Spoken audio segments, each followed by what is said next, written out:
So, ayan yung bagyong Pepito ngayon. So, ayan siya. Dito sa Pilipinas, hindi pa siya pumapasok. Dun sa ibang bansa. Di pa ginawa ko na to. Ayan. So, ayan.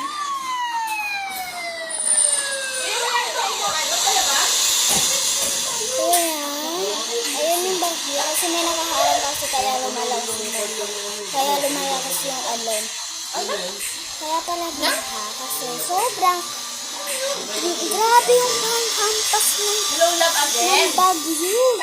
Tignan nyo, diba? Sobrang lakas ng panghampas ng alon. Ayan, kaya bumaha. Ayan yung bagyong Pepito. Oh, diba? Sobrang lakas ng alon. Nakalabas siya.